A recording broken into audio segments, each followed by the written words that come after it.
अरे अरे पीपल ताऊ, गजब हो गया। अरे भाई क्या गजब हो गया। आम के पेड़ पर आलू आ गए या नीचे को। अरे नहीं नहीं, वो जो पीछे बाग है ना, वहाँ पे 30 अर्जुन के पेड़ हैं, वो काटे जा रहे हैं। क्यों भाई क्यों।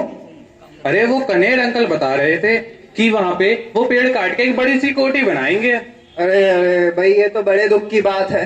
जब मैं जवान था तो उस अर्जुन के पेड़ की छाल बहुत सी औषधियों में काम आती थी। अरे अरे आप दुखी मत ना हो, जिस सरकारी जमीन पे हम जड़ जमा के बैठे हैं ना, अगला नंबर हमारा ही है। अरे ना भाई ना, ये हमें ना काटेंगे। इन्हें तो ये लगता है मुझ पर भूत रहते हैं। अब तू ही बता, पीपे पे भी कोई भूत रहते होंगे। अरे ये मनुष्य तो आज बावले हो गए हैं। वो तो भला हो इनके पूर्वजों का, जो ये हमें लगा गए, जो हम इन्हें ऑक्सीजन दे पा रहे हैं। हाँ भाई ये बात तो सही है, पर ये मनुष्य ना तो आज अपनी सोच रहे हैं और ना अपने आने वाली पीढ़ियों की। बस पेड़ पे पेड़ काटे जा रहे हैं, लगाने की तो कोई सोचता ही नहीं है। ये तो है ताऊ जी। भाई देखो, अब मुझे ही ले लो। मेरे अंदर बहुत से औषधीय गुण हैं। जैसे मेरी पत्ती हर दवाइयों में काम आती है, बहुत से रोग मुक्त करती है। जैसे कि तनाव कम करती है, सर दर्द कम करती है। और मेरी छाल को तो बहुत सर्वाधिक महत्व दिया गया है, किंतु आज मैं इन मनुष्य को किसी काम का दिखता ही नहीं हूँ। अरे ताऊ तुम दुखी मत ना हो, औषधि गुण तो मेरे में भी बहुत है। मेरी तो जड़ों से लेकर निमोली तक काम आती हैं। पर ये मनुष्य समझते कहाँ हैं, ये बहुत पेड़ काटते हैं। नीम के तो ये बहुत बड़े बड़े पेड़ काट देते हैं। ये बात तो सही कही भाई तुमने। अब देखो, ये मनुष्य लगातार पेड़ काट रहे हैं, जंगल खत्म कर रहे हैं। अब ऐसे में ज्वाला नगर में तेंदुआ तो आएगा ही।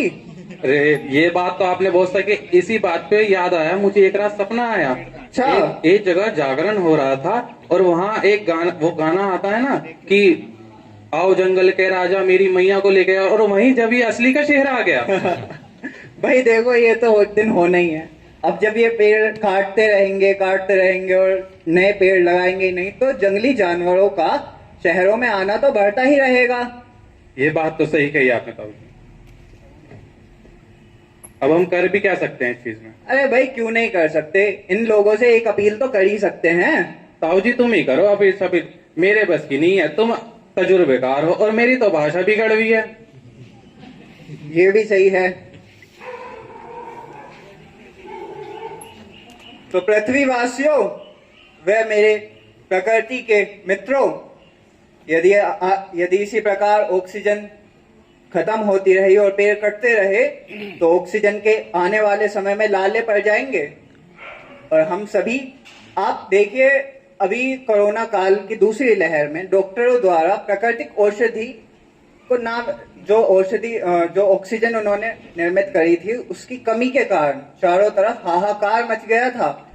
तो सोचो, जो प्राकृतिक ऑक्सीजन है अगर वो खत्म हो जाए तो क्या होगा। चारों तरफ लोग मरेंगे, हाहाकार मच जाएगा। तो आप इस बात को समझिए और पेड़ों की महत्वता को समझिए। यदि आप हर वर्ष एक पेड़ जरूर लगाएं, नीम, पीपल, बरगद जैसे पेड़ों को लगाएं, वे ऑक्सीजन का सृजन का माध्यम बने। और अगर आप ऐसा नहीं कर सकते तो पेड़ काटने से बचें और पेड़ और लोगों को भी इस चीज का महत्व समझाएं। तो मेरी आपसे यही अपील है, आप सभी आगे आएं और पेड़ों की महत्वता को समझें और दूसरों को भी समझाएं। धन्यवाद।